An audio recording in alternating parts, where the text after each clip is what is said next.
हरिदासवर्य श्री गिरिराज गोवर्धन प्रभु के चरण कमल में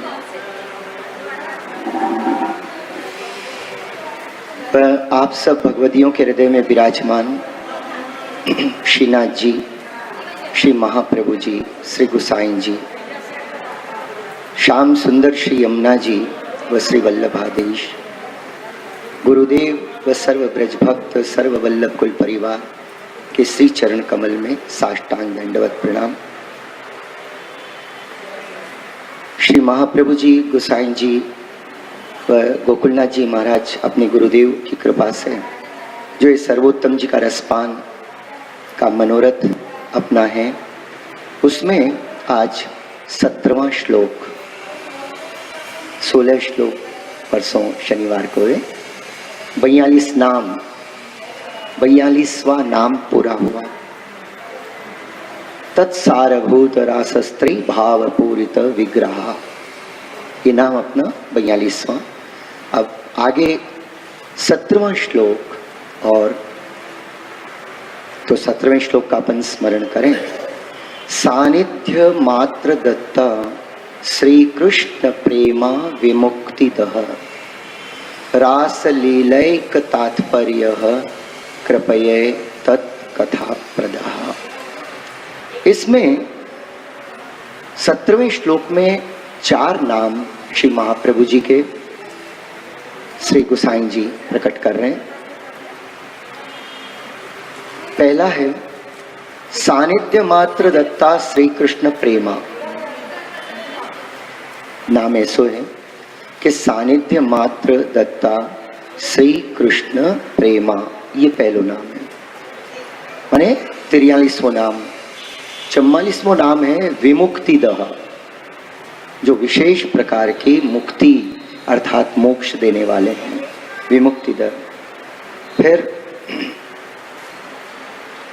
45वां नाम है रासलीलैक तात्पर्य, और 46वां नाम है कृपये तत्कथा प्रदः। ये 4 नाम के दर्शन अपने को 17वें श्लोक के अंदर श्री गुसाई जी करा रहे हैं। तो आज अपन 43वां नाम के सानिध्य मात्र दत्ता श्री कृष्ण प्रेमा, और समय रहा तो विमुक्तिदः 6:30 हो रहे, 6:35। तो सभी अपना मन हाथ से कार्य करें और मन श्री वल्लभ के चरण कमल का दर्शन कर कर आपके सुंदर मुखारविंद का दर्शन करें, और कर्ण के द्वारा कर्ण को भी खाली मत जाने रहने देना। कर्ण के अंदर श्री आचार्य चरण के ये गुणगान स्वरूपी नाम रूपी रत्न का जो रस है, वो इन कर्णों के द्वारा अपने हृदय में प्रवेश करे। इसके लिए खूब आग्रह पूर्वक, प्रेम पूर्वक अब आप लोग माने आगे का नाम का अपन रसपान करें सब मिलकर। श्री वल्लभाधीश की जय। तो 43वां नाम है 17वें श्लोक का प्रथम नाम, सानिध्य मात्र दत्ता श्री कृष्ण प्रेमा। ये नाम पूरा ऐसा होता है। जनरली अपन सर्वोत्तम जी के पाठ में ऐसे बोलते हैं, सानिध्य मात्र दत्ता श्री कृष्ण प्रेमा विमुक्तिदः। नाम को तोड़ के बोलते हैं, पर नाम ऐसा है, सानिध्य मात्र दत्ता श्री कृष्ण प्रेमा विमुक्तिदः। ऐसे तो इस नाम का अर्थ ये है कि श्री वल्लभ अपनी सन्निधि मात्र से, माने समीपता से, कि जब भी अपन श्री वल्लभ के चरण कमल में जाए के वंदन करें, जब भी अपन उनके समीप होवें, तो सानिध्य मात्र दत्ता श्री कृष्ण प्रेमा, जिनके चरण कमल के समीप जाकर दंडवत करने मात्र से वो कृष्ण क्या देते हैं, माने वो श्री वल्लभ अपने को क्या प्रदान करते हैं। तो यहाँ इस नाम में बता रहे हैं कि श्री कृष्ण के प्रेम को प्रदान करते हैं। ऐसे श्री वल्लभ को मैं साष्टांग दंडवत प्रणाम करता हूँ। वैष्णव, यहाँ एक प्रसंग मुझे याद आता है। वैसे मैंने कभी एक दो बार इसका स्मरण भी किया है कि श्री कृष्ण प्रेम, आपको ऐसे लगता होगा कि कोई भी श्री कृष्ण प्रेम दे सकता है। महाप्रभु जी अदे दान दक्ष हैं। जगत में जो दान कोई नहीं दे सका, वही दान श्री महाप्रभु जी ने प्रदान किया है। इसीलिए आपका नाम अपन ने पहले देखा था, अदे दान दक्ष, ऐसे आप श्री का नाम था। तो प्रसंग ऐसा है कि एक बार जाबाली मुनि किसी वन में जा रहे थे।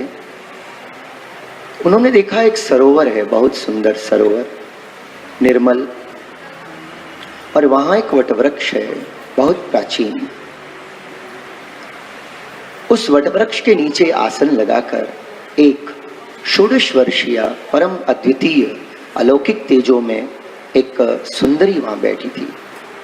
नेत्र बंद थे, ध्यानावस्था थी, वंदन मुद्रा थी, और वो कुछ धीरे धीरे अस्फुट स्वरों के अंदर कुछ स्मरण कर रहे थे। जाबाली मुनि को बड़ा आश्चर्य हुआ कि इतने घोर सघन वन के अंदर ये बाला अकेली बैठकर क्या कर रही है। तो उनमें वात्सल्य भाव जागा कि भाई कहीं से कोई शेर आ गया, वो आ गया। ऐसा एक प्रेम से, वात्सल्य प्रेम से, जैसे एक पिता को अपनी पुत्री पर प्रेम हो जाए, ऐसे इन ऋषि को लगा कि ये बेचारी अकेली बैठकर यहाँ क्या कर रही है। लग तो रहा था उनको कि भाई ये बैठी है, ध्यान अवस्था में बैठी है, हाथ जोड़ के बैठी है, कुछ मंत्र का जप कर रही है, लेकिन इसको क्या आवश्यकता है, ये है कौन, स्वरूप इसका बहुत दिव्य है। तो खैर वहां ठहर गए। थोड़ी देर के बाद जब उस देवी ने अपने नेत्र खोले तो ऋषि ने उनसे पूछा, बेटा आप कौन हो और यहां अकेले इस घनघोर वन में क्या कर रही है। तो उन्होंने कहा, बाबा आप विराजो, आप खड़े हो, मैं बैठी हूं, आप विराजिए। आसन दिया, अपना आसन उनको दे दिया। जंगल में और कहाँ 1 से 2 आसन मिलेंगे भाई। बोला कि आप पूजनीय हो, आप विराजो। तो मुनि उन पर विराज गए। उसने कहा, बाबा आपने ब्रह्म विद्या का नाम सुना है? ब्रह्म विद्या माने जिसकी कृपा से बड़े बड़े ऋषि मुनियों को उन परब्रह्म का, स्वरूप का थोड़ा ज्ञान होता है। बोले हाँ बेटा, वो एक अलौकिक प्रभु की विद्या है और भगवत कृपा से ही प्राप्त होती है। बोले बाबा ये जो आपकी पुत्री है ना, ये वही ब्रह्म विद्या है जिसकी कृपा से बड़े बड़े ऋषि मुनियों को ब्रह्म का ज्ञान होता है। अरे वाह, आप तो इतनी अलौकिक हो, भले अवस्था छोटी है पर मेरी तो वंदनीय हो। ऐसे मुनि ने उनको प्रणाम किया कि भाई आपकी ऐसी कृपा होए मेरे पर भी कि मेरे हृदय में ब्रह्म का ज्ञान प्रकट हो। पर आप यहाँ अकेली, आप तो स्वयं इतनी अलौकिक हो, दिव्य आपका स्वरूप है, तो यहाँ अकेली बैठकर क्या कर रही है? बोले बाबा बात यह है कि ब्रह्म का ज्ञान होने से ब्रह्म में प्रेम नहीं होता। मैं तो यहाँ बैठकर उनके दिव्य नामों का, जो श्री स्वामी जी के हृदय में विराजते हैं, स्वामी जी के मुखारविंद से प्रकट होते हैं, ऐसे उनके नामों का यहाँ बैठकर मैं स्मरण करती हूँ, उनको नमन करती हूँ। श्री कृष्णाय नमः, श्री कृष्ण शरणम मम, ताकि मेरा प्रेम उन श्री कृष्ण में यत किंचित थोड़ा हो जाए। देखो अपने पुष्टि भक्ति का स्वरूप है महात्म ज्ञान पूर्वक सर्वतोधिक सुदृढ़ स्नेह। प्रभु का महात्म ज्ञान हो, महात्म ज्ञान नहीं होते ही अन्याश्रय चालू हो जाता है। महात्म ज्ञान अगर नहीं होगा तो फिर नेचुरली हो जाएगा। और प्रभु के भक्ति में अन्याश्रय बहुत बाधक है। अपने पुष्टि भक्ति के अंदर बहुत बाधक है, अन्याश्रय नहीं होना चाहिए। सबसे पहला स्थान है इसको बाधक तत्व के अंदर, क्योंकि अन्याश्रय माने अविश्वास। खैर इस पे अभी अपन चर्चा नहीं करें, जब प्रेम की बात चल रही है तो अभी अन्याश्रय की बात नहीं, समझे। पर आप सब तो दृढ़ आश्रित हो, तो आपके सामने तो जरूरत ही नहीं है बोले की। तो इन्होंने कहा कि मैं प्रभु के स्वरूप की, प्रभु की कृपा से मेरे हृदय में उन ब्रह्म का ज्ञान है लेकिन उन ब्रह्म में, पर ब्रह्म में मेरा प्रेम हो, इसके लिए मैं यहाँ एकांत में बैठकर थोड़ा सा मन लगा के मैं उनका नामों का स्मरण कर रहा हूँ। विष्णु, मैंने परसों भी आपसे निवेदन किया था कि पुष्टि भक्ति का स्वरूप, उसका क्या है साधनात्मक स्वरूप। देखो, पहली बात तो ये है कि सर्वदा सर्वभावेन भजनियो व्रजादीप, हमेशा सर्वभाव से, सर्वात्म भाव से, माने सबसे अधिक प्रियत्व के भाव से प्रभु की सेवा, ये सबसे पहले। और वाक्य बाद सेवा के अनुसार में 4 बातें होती हैं जो वैष्णव को हो इतना ध्यान रखना चाहिए। पहला है सत्संग। अब सत्संग में हम किसका संग करें? तो भाई सहज बात है कि सदग्रंथ लीजिए। आज अपने मार्ग में श्री महाप्रभु जी के षोडश ग्रंथ 284 200 वैष्णव की वार्ताएं, हरिराय चरण महाप्रभु जी के वचनामृत शिक्षा पत्र के रूप में विराज रहे हैं, गोकुलनाथ जी के वचनामृत विराज रहे हैं, हाँ? और आज भी अत्र श्री वल्लभ कुल अपने दिव्य सुंदर वचनामृतों से अपना पोषण कर रहे हैं। तो इन सब का संग सत्संग है। सत माने ठाकुर जी, ठाकुर जी या ठाकुर जी की लीला। तो ठाकुर जी का संग सर्वोपरि सत्संग है, जो अपने ब्रजभक्त किया करते थे और जो अनुभव करती थी वो आपस के अंदर वर्णन करती थी। आपस में एक सखी वर्णन करती, 20-25 सखियां बैठ जाती तो एक सखी वर्णन करती, अपने अनुभव का वर्णन करती।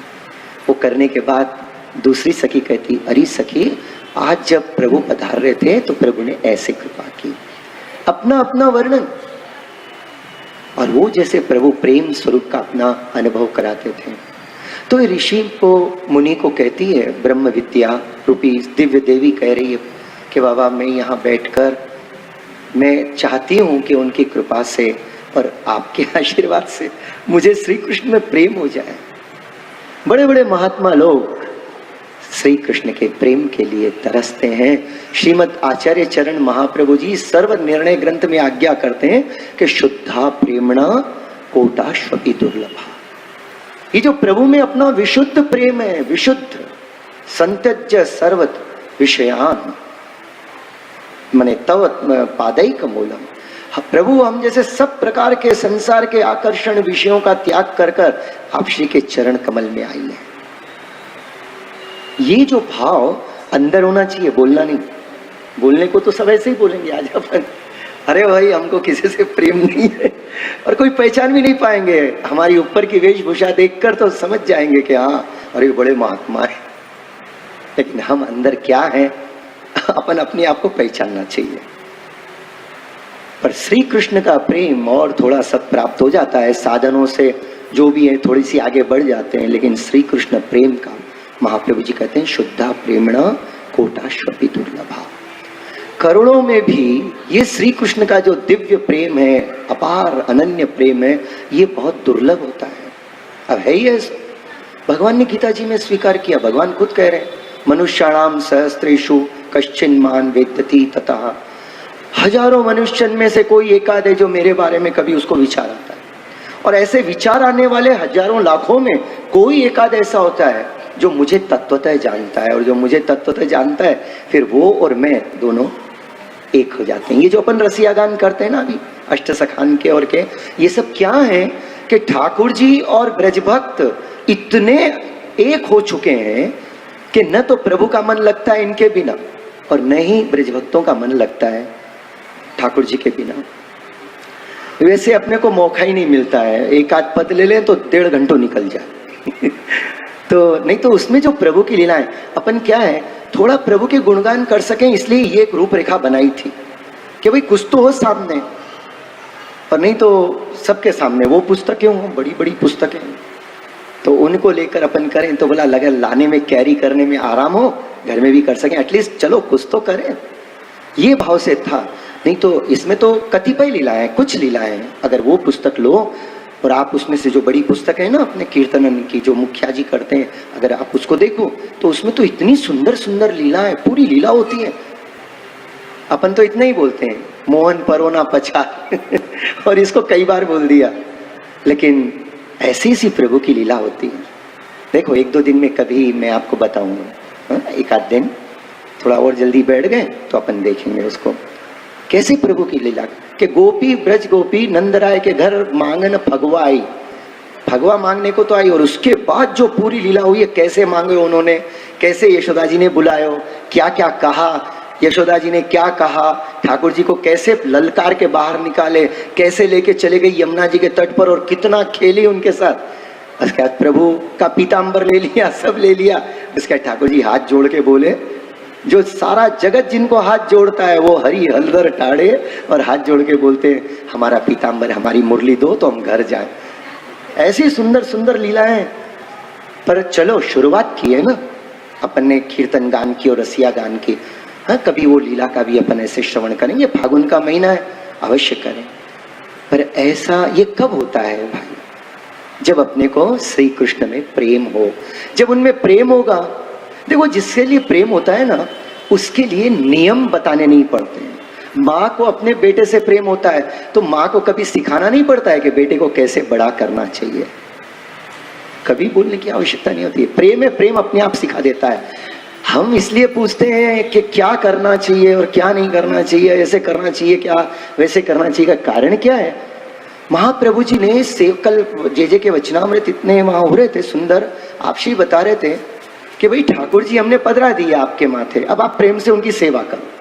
जो रीत भात बताई है, सेवा कृतिर गुरु राज्ञा, गुरु ने जैसे बताई करो, पर उसमें प्रेम तो आपको अपने में से ही लाना पड़ेगा ना, प्रेम बाहर से कहां से लाओगे? अब आपके सामने प्रश्न है, प्रेम न वाड़ी उपजे, प्रेम न हाट बिकाए। प्रेम न तो खेत में उपजता है, न किसी झाड़ पर फल के रूप में लगता है, न कोई दुकान में बिकता है। बड़े बड़े बिग बाजार है, सब मिल जाएगा, लेकिन प्रेम नहीं मिलेगा। और वो भी श्री कृष्ण में प्रेम, अरे भाई बहुत दुर्लभ है, सच्चे दुर्लभ। और बात यह है कि वो प्रेम के सिवाय रिश्ते ही नहीं, कोई बात में नहीं रिश्ते। आप कितनी क्रियाएं करो सेवा की, अगर उसमें प्रेम का पुट नहीं है तो प्रभु को प्रसन्नता हो ही नहीं सकती। तो प्रश्न ये है कि वो प्रेम कहां से लाए? ब्रह्म विद्या जो ब्रह्म का ज्ञान कराती है, वो भी चाहती है कि मुझे कृष्ण का प्रेम मिले, प्रेम हो जाए उनके अंदर। आपको लगेगा इतना ज्ञान है, इतनी ठाकुर जी की बातें करते हैं और इतनी ठाकुर जी के लीलाओं का श्रवण करते हैं, नाम का श्रवण करते हैं, महात्म्य का श्रवण करते हैं, क्यों फिर भी प्रेम नहीं होगा? आखिर ऐसी कौन सी बात है जो हमको कृष्ण में प्रेम होने नहीं देती है? वो 5 अध्यास है। अब ये भी भगवान की शक्ति है, अविद्या जिसको कहते हैं, वो अविद्या 5 रूप में अपने अंदर प्रकट होती है। अपन ठाकुर जी की सेवा करते हैं, सत्संग करते हैं, सुनते हैं, अच्छा लगता है, सब कुछ बहुत सुंदर, मन भी थोड़ा आनंद में भर जाता है। लेकिन जैसे ही ठाकुर जी को से थोड़ा दूर हटते हैं, ये अविद्याएं जो है अपने पर लगती है, और उनको अध्यास कहते हैं। देहाध्यास, अंत देहाध्यास, प्राणाध्यास, अंतःकरण अध्यास, इंद्रियाध्यास, स्वरूप विस्मृति। आज अपन स्वरूप को भूल गए हैं, क्योंकि आदत पड़ गई है, सेवा की आदत, स्मरण की आदत, सत्संग की थोड़ी बहुत आदत। अच्छा है, धन्य है, हम आपके चरणों में साष्टांग दंडवत करते हैं, कम से कम ये करते हैं आप। तो ये भी, लेकिन ये टेव हुई है अपने को, अच्छी टेव है, अच्छी आदत है। पर ये होता जरूर है, बहुत सुंदर होता है, इसमें कोई मिलावट नहीं है, बहुत शुद्ध रूप से होता है। पर ये जो अध्यास है, देहाध्यास, इंद्रियाध्यास, प्राणाध्यास, अंतःकरणाध्यास, स्वरूप विस्मृति, भगवान ने साथ में इनको भी प्रकट कर दिया। ये ज्यादा प्रभावित अपने को ठाकुर जी की सेवा, स्मरण और प्रेम से ज्यादा पहले ये प्रभावित करते हैं। देखो भाई, अपन अपने हृदय में ही प्रश्न करें और हृदय को ही जवाब दे, बाकी किसी और को जवाब देने की जरूरत नहीं है कि सबसे पहले हम चाहते क्या है। हम यही चाहते हैं कि जिसके साथ अपन रहते ना, ये देह को, मेरी देह अच्छी रहे, मेरी देह सुखी रहे, स्वस्थ रहे। जहां इसके स्वास्थ्य की बात चलेगी, सब एकदम अटेंशन हो जाएंगे, कंसंट्रेशन उनका बहुत चले जाएगा, क्योंकि अपना ध्यान बचपन से लेकर अब तक देह के सुख में है। देह की जो इंद्रियां हैं उनको पोषण मिलता रहे तो अपन बोलते हैं वी आर लक्की इनफ, या तू बड़े भाग्यशाली हो भाई, सातों सुख तुम्हारे जीवन में। लेकिन असली सुख वो देह का सुख है भाई, देह नाशवान है, वो सुख भी नाशवान है। इसलिए इन सुखों की ज्यादा चर्चा नहीं करी गई। ये तो भाग्य से जितना मिलना है मिल जाते हैं, और उनमें अगर मिल जाए तो भी महाप्रभु जी कहते हैं निर्मम होके, माने ममता रहित होकर इनका सेवन करो, लेकिन उस चीज के लिए प्रयत्न करो जो भाग्य से नहीं मिलती है, जो कृपा से और कृपा के बाद थोड़ा आपके अभ्यास से मिलेगी, प्रयत्न से मिलेगी। यहां अगर आपने भाग्य पे छोड़ दिया तो ये भाग्य आपको हमेशा भ्रमित करते रहेगा। आपको करना है, आपको ये नियम बनाने पड़ेंगे। वो नियम में मैंने 4 बात बताई थी आपको, फिर एक बार सुंदर है इसलिए मैं बात बताऊं, क्योंकि अच्छी सी बात 2-4 बार सुने, श्रवण करें तो अपने ध्यान में बैठ जाती है। तो पहला है सत्संग, पहले सत्संग करना चाहिए। दूसरा श्रवण, श्रवण करना। ये जो सानिध्य मात्र दत्ता है ना, ये सत्संग है। हम यहाँ किसका संग कर रहे हैं? महाप्रभु जी का सानिध्य मात्र दत्ता। मैं इसलिए बताया पहलो महत्वपूर्ण बात है सत्संग। तो सत्संग माने या तो ठाकुर जी के संग हो वो सत्संग है, श्री महाप्रभु जी के ग्रंथों के संग हो तो सत्संग है, महाप्रभु जी गोसाई जी के कृपा पात्र सेवकों के संग हो तो सत्संग है, और इनको हृदय में बहुत श्रद्धा रखकर जो इनका मनन स्मरण चिंतन कथन कीर्तन श्रवण कर रहे हैं उनके साथ बैठे तो सत्संग है।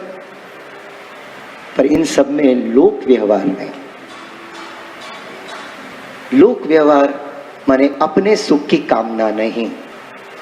जैसे ब्रजभक्त जब करती थी तो इवन ये सोच के नहीं करती थी अरे थोड़ा भगवान के गुणगान करना चाहिए, मनुष्य जन्म मिला है तो हमारा उद्धार होएगा। ऐसे वो तो बहुत ऊपर हो चुकी है इन सब बातों से। अरे वो यहां तक स्वीकार करते हैं कि अगर हमारे इस चरण रज से अगर वो कृष्ण को वो लगावें और उनका पीड़ा दूर होती है तो भले हमको करोड़ों वर्षों तक नरक में भी रहना पड़े, पर हमारे कृष्ण को अगर एक पल का सुख मिलता है तो हमें नरकों में रहने को तैयार है। ऐसे दिव्य प्रेम की बात है जहां ठाकुर जी को सुख होए, प्रभु को सुख होए, अपने को सुख, यहाँ अपना देहाध्यास निकल जाता है। और प्राण डरते रहते हैं कब प्राण निकल जाएंगे। निकलना है तो निकलना, तो जाएंगे तो कहाँ जाएंगे? ठाकुर जी की लीला में तो जाएंगे, और कहाँ जाएंगे। लेकिन जब तक प्राण है तब तक प्राण प्यारो, प्राण प्रियतम कृष्ण है, श्री वल्लभ है। श्री कृष्ण मेरे प्राणों में तुम ही तो बसे हो, तुम ही प्राण प्यारे, तुम ही प्रियतम हो। श्री कृष्ण मेरे प्राणों में तुम ही तो बसे हो,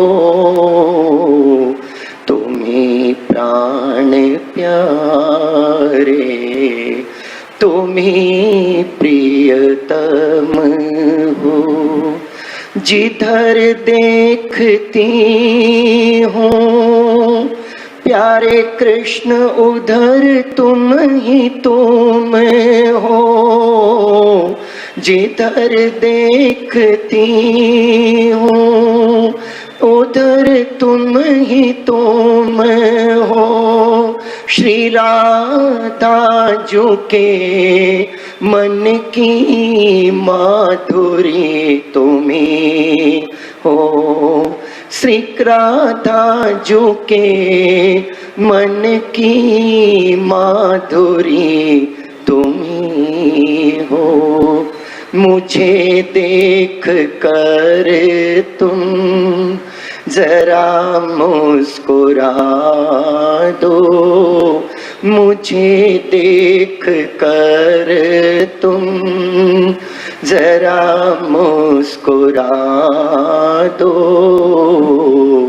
तभी मेरे जीवन में सुख की बरसा हो, तभी मेरे जीवन में सुख की वर्षा हो। श्री कृष्ण मेरे प्राणों में तुम ही मेरे वल्लभ की मधुरता की झिलमिल तुम्ही मेरे वल्लभ की, मधुरता की झिलमिल तुझा श्री राधा जो के मन की खुशियों की मंजिल, श्री राधा जो के मन की यो की मंजिल। मैं हूँ एक छोटी सी दासी तिहारी, मैं हूँ एक छोटी सी दासी तिहारी, तुम्हें मेरे जीवन में हृदय के श्रृंगार हो। श्री कृष्ण मेरे प्राणों में तुम ही तो बसे हो, तुम्ही प्राण प्यारे, तुम्ही प्रियतम हो, तुम्ही प्राण प्यारे, तुम्ही प्रियतम हो। इन प्राणन को अगर कोई प्यारो है तो कृष्ण, इन प्राणों को के लिए सबसे अधिक कोई प्रियतम है तो कृष्ण, और अपना जीवन सर्वस्व है तो कृष्ण। अपने पास जो है क्या है, ब्रह्म संबंध मंत्र में क्या बोला, क्या क्या अर्पण किया भाई प्रभु उसके सामने, यही तो कहा था, रोज यही तो कहते हैं, दे इंद्रिय प्राण अंतःकरण, उसके धर्म स्वरूप स्त्री पुत्र ग्रह धन यहलोक और परलोक, इन्हीं की तो चिंताएं रहती है। अब आज से प्रभु ये सब आपके चरणों में, कितने हल्के हो गए, बिस्तर सूटकेस, फिर भोजन का सामान नाश्ते का सामान लेकर बद्री नारायण के पर्वत पर चढ़ रहे। तो होता क्या है, इतनी परेशानी होती है, मन में आता है यार यहीं बैठ जाए ना, कहाँ उतना वजन लेके चलेंगे। लेकिन वही वजन जब कोई दूसरा ले ले, उस पर डाल दो, देखो कितने हल्के हो जाओ, क्या आनंद है बद्री नारायण में। इसी तरह जब अपन अपने जीवन की सारी चिंताएं, सारा उद्वेग करना ही नहीं, अब प्रभु के साथ हैं, अब क्या उद्वेग भाई, अब मन में क्या क्लेश, मन में कौन सा धुआं, कौन सा दुख रूपी धुआं मन में हो जब कृष्ण मिल गए। याद रखियो अपन कृष्ण के प्राण प्रिया है, समझे। दास जब गए तब दास थे, वाके बाद प्रभु के सेवक हुए, फिर भगवती अवस्था आई, फिर अब तो बस आपके दासानुदास, स्वामी जी के दासानुदास, श्री 84,252 वैष्णव के दासानुदास, और सब भगवदियों के अपन दासानुदास। यही भाव सर्वोपरि है। लेकिन अब चिंता इनका नहीं, न माथे पे बोझ न हृदय में बोझ। ये दो ही बातें ऐसी होती हैं, बहुत इंपॉर्टेंट है अपने बॉडी के अंदर, एक तो ब्रेन, दूसरा हार्ट, और यही दो भरे रहते हैं हमेशा, प्रॉब्लमेटिक रहते हैं। देखो इसका प्रॉब्लम का ये है, महाप्रभु जी कहते हैं कि प्रभु का स्मित कैसा है। भगवान जब मुस्कुराते हैं किसी को देखकर, वो तो सबको ही मुस्कुराते रहते हैं, पर जो उसको ग्रहण करता है, तो प्रभु जब मुस्कुराते हैं तो जीव के समस्त, एक नहीं दो नहीं तीन नहीं चार नहीं, उसके जीवन में जितने भी दुख के समुद्र हैं वो सब के सब विलीन हो जाते हैं। वैष्णव को कुछ करना नहीं पड़े। प्रभु भी विचार करते हैं, अगर ये सब भी लिप्त रहेगो तो ये मेरे से प्रेम कैसे करेगो, और प्रेम नहीं करेगो तो प्रेम रसात्मक स्वरूप का मैं इसको अनुभव कैसे कराऊं। जब तक देखिए कोई चीज की वैल्यू अपन नहीं करते हैं तो कष्ट, जो दुकानदार है ना कोई भी, वो चीज नहीं बताएगा। इसलिए भगवान क्या करते हैं, भगवान जब लक्ष्मी जी ने पूछा, आप प्रभु कितनी भक्ति हो रही आजकल, तो भगवान ने एक दिन हल्लू से कान में बोला, अब क्या बोलूं देवी कि ये पता नहीं किसकी भक्ति कर रहे हैं। अगर ये चाहते प्रभु इतना प्रेम से इतना कीर्तन कर रहे हैं और इतना नाम स्मरण कर रहे हैं, इतना जप कर रहे हैं और इतना सब कर कुछ कर रहे हैं, लेकिन देवी इनके मन में ये सब कर कर कुछ न कुछ, मेरी इच्छा नहीं है, मेरी चाहना नहीं है, पर कुछ न कुछ और अन्य बातों की चाहना है।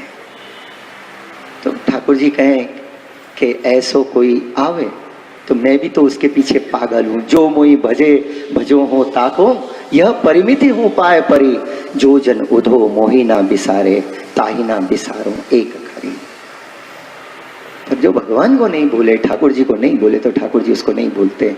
और पार्ट टाइम अगर याद करें तो ठाकुर जी भी टाइम पास को याद करें क्योंकि प्रभु ने पहले ही बता दियो, ये यथा माम प्रपद्यन्ते ताम स्थतमेव भजाम्यहम।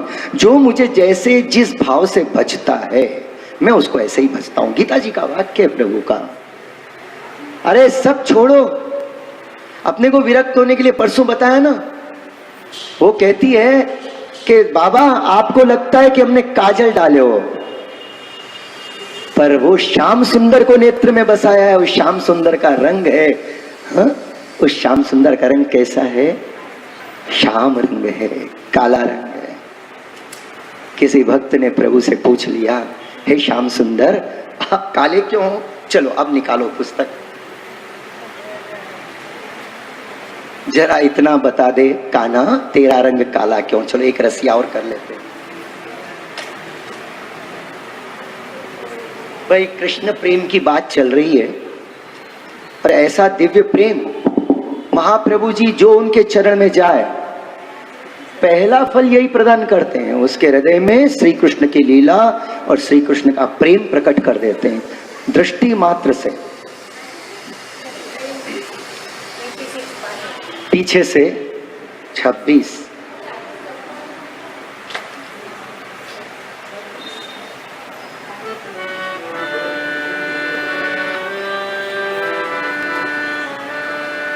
जरा इतना बता दे कान्हा तेरा रंग काला क्यों। जरा इतना बता दे कान्हा तेरा रंग काला क्यों। जरा इतना बता दे कान्हा।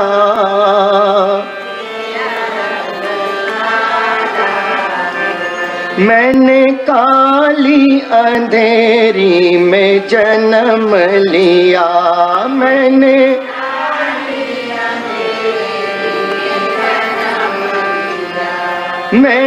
काली गाय का दूध पिया, मैंने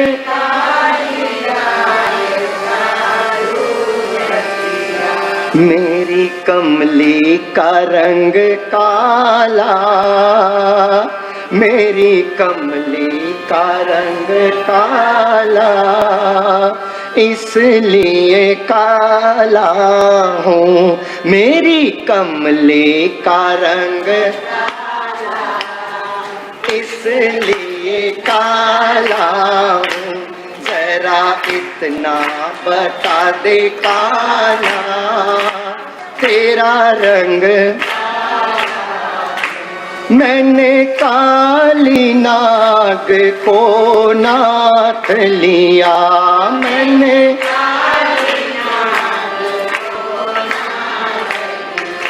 मैंने काली के फन पर नृत्य किया, मैंने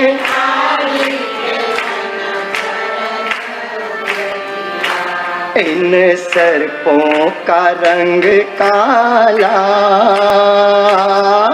इन सर्पों का रंग काला, इसलिए काला हूँ। इन सर्पों का रंग काला,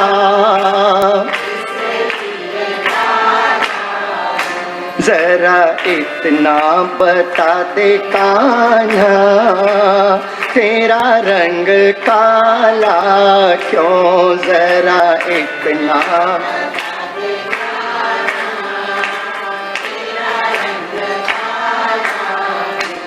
ये रोज बरसते हैं,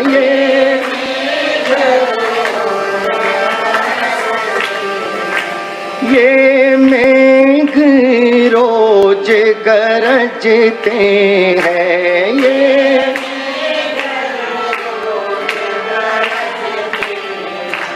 इन मेघों का रंग काला, इसलिए काला हूँ।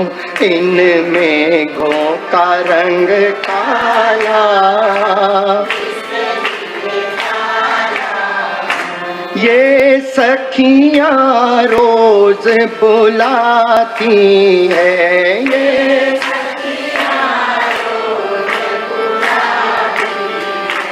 और माखन मिश्री खिलाती है, और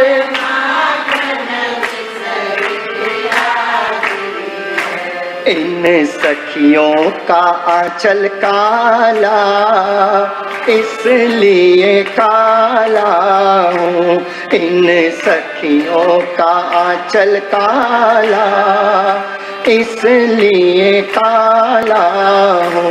मेरी राधा ने काजल लगाया है, मेरी राधा ने काजल लगाया, और आँखों में मुझको बसाया है, और आँखों में मुझको बसाया है। इस काजल का रंग काला,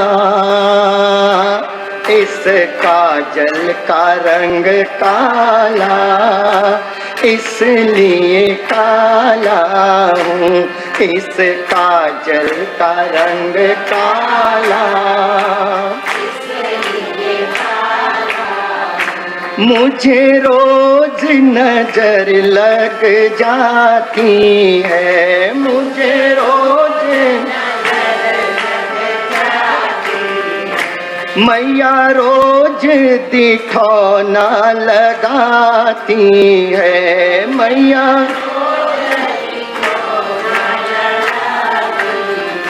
ये दिखौने का रंग काला, ये दिखौने का रंग काला, इसलिए काला हूँ। ये दिखौने का रंग काला,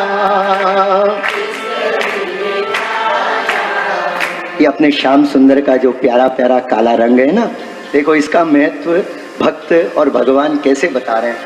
ये काला रंग एक बार चढ़े, ये काला रंग एक बार चढ़े, फिर दूजा न कोई रंग लगे, फिर दूजा न कोई। बड़ा पक्का है रंग काला, बड़ा पक्का है रंग काला, इसलिए काला हूँ। जरा पक्का है रंग काला, जरा इतना बता दे कान्हा, तेरा रंग काला क्यों? जरा इतना बता दे कान्हा, तेरा रंग काला क्यों? ये तो भक्तों के भाव हैं। पर ये जो काला रंग होता है ना, मेघ श्याम बोलते हैं अपन प्रभु को, तो आपके मन में आएगा कि ठाकुर जी का रंग कैसा है? चोवे जैसा है, आखिर कैसा है? कोयले जैसा है? हरिराय जी ने, हरिराय चरण महाप्रभु ने बताया कि प्रभु का रंग कैसा है। वैसे अगर आप कभी बरसात के दिनों में, बरसात आने के पहले जल से भरे अगर मेघों का आपने दर्शन किया हो, जल से भरे मेघ तो इतने शाम रहते हैं कि पूरे जगत में अंधेरा छा जाता है। आपको कभी तो इतना अंधेरा छा जाए कि आपको कुछ पुस्तक लेने बैठो तो उसके अक्षर भी नहीं दिखे, ऐसा होता है। बरसात के दिनों में ऐसा होता है। वो क्यों कि जब बादल खाली होते हैं ना तो उज्जवल होते हैं, लेकिन जब रस से भरे होते हैं तो शाम होते हैं। तो कृष्ण कन्हैया वास्तव में प्रेम के रस से भरे हैं, पर बड़े कंजूस हैं। ये प्रेम रस ऐसे नहीं देते हैं किसी को। ये तो भाई जिस पर स्वामी जी की कृपा हो, जो श्री वल्लभ की शरण में गया हो, स्वामी जी भाव भावात्मक श्री वल्लभ के जो शरण में गया, चरण में गयो और उनका आश्रय किया और सानिध्य मात्र दत्ता श्री कृष्ण प्रेमा। जैसे ही वो उनके निकट आए, वल्लभ के निकट आयो, वल्लभ माने स्वामी जी का स्वरूप है, आचार्य के रूप में पधारे, तो जैसे ही निकट आवे ये श्री कृष्ण प्रेम उसके ऊपर बरस पड़ता है।